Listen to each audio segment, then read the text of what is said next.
Assalamualaikum warahmatullahi wabarakatuh. Nama saya Robi Priyatna, saya jurusan Hukum Tata Negara. Saya angkatan tahun 2019. Nama saya Sarina Alisa dari jurusan Hukum Tata Negara semester 4. Halo, nama saya Ika, saya mahasiswa dari program studi Hukum Tata Negara.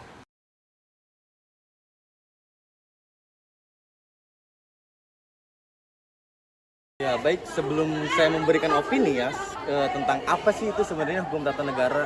Berbicara hukum tata negara, kalau dalam istilah bahasa Belanda disebut Stadrecht. Dan dalam Stadrecht itu dibagi menjadi dua, yakni ada Stadrecht in Roemegin dan juga ada Stadrecht in Engergin.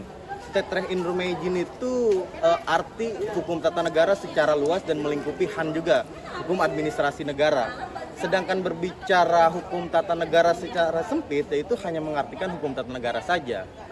Dan jika berbicara kita sebelum hukum tata negara, Van Vollenhoven misalnya mengatakan bahwa hukum tata negara itu dikatakan oleh beliau, dia mengatakan hukum tata negara adalah sebuah aturan bagi seluruh manusia yang dimana mencakup ruang lingkup seluruh pembatasan-pembatasannya dan juga tentang kelembagaan di dalam suatu negara.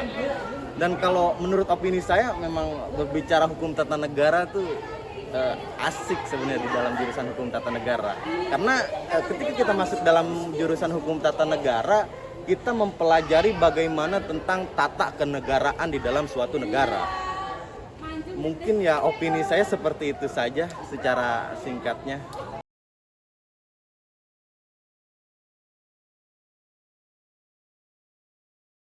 Ilmu hukum itu dimanapun bisa dipraktekkan, bisa di pasar, di mall, di kampus, terlebih lagi di masyarakat. Tenaga hukum kita itu sangat dibutuhkan dalam masyarakat. Misalnya tetangga kita atau saudara kita terlibat sengketa tanah atau yang lainnya, kita bisa membantu akan kasus itu. Begitu.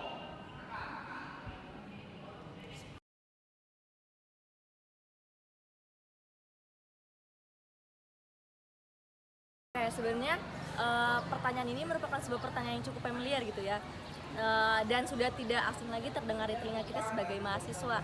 Bahkan pertanyaan ini pula terkadang membuat kita berdebat sama isi kepala kita sendiri, seperti gue setelah lulus mau ngapain, gue setelah lulus mau jadi apa, apakah gue bisa nih menduduki posisi sebuah karir yang benar-benar gue pengen banget dan itu relate sama jurusan gue. Nah, salah satunya jurusan hukum. Ketika mendengar kuliah hukum, mungkin 99% orang akan berasumsi bahwa orang-orang yang lulusan hukum ini cita-citanya itu sebagai pengacara. Nah, kembali kepada pertanyaannya, apakah sudah pasti lulusan hukum itu menjadi seorang pengacara, atau apakah sudah terjamin lulusan hukum itu menjadi seorang pengacara? Nah, tentu saja pasti atau tidaknya seseorang lulusan jurusan hukum untuk bisa menjadi seorang pengacara itu tergantung bagaimana kita menjalankan sebuah proses untuk mencapai hal tersebut gitu. Apakah kita benar-benar sungguh-sungguh dalam menjalankan untuk mencapai hal tersebut sehingga kita bisa menjadi seorang pengacara, ataukah hanya sebuah angan-angan saja, hanya sebuah gue di jurusan hukum pengen jadi pengacara nih tapi tidak ada usahanya. Nah, karena kan tidak ada yang tidak mungkin ya, selagi kita mau usaha sekuat tenaga dan ikhlas, sehingga hasilnya pun akan sebanding dengan usaha kita gitu. Dan sesuai kutipan bahwa usaha tidak akan mengkhianati hasil. Kemudian setelah kita sudah ikhtiar, tidak lupa pula dibarengi dengan tawakal, seperti itu.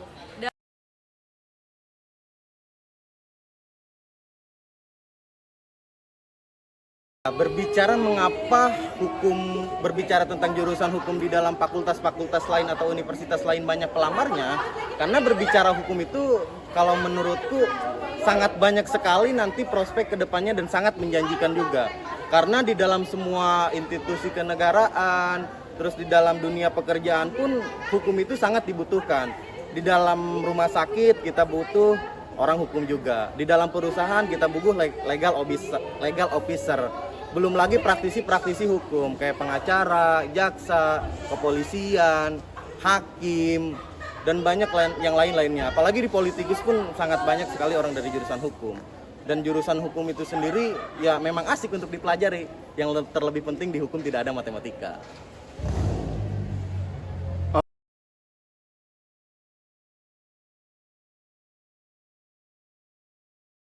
Mengenal lingkungan perkuliahan, entah itu dari segi pergaulan ataupun pembelajaran dalam mata kuliah, kita sebagai mahasiswa semester awal nih, terlebih dahulu harus mempunyai visi atau tujuan yang hendak dicapai ketika di akhir nanti.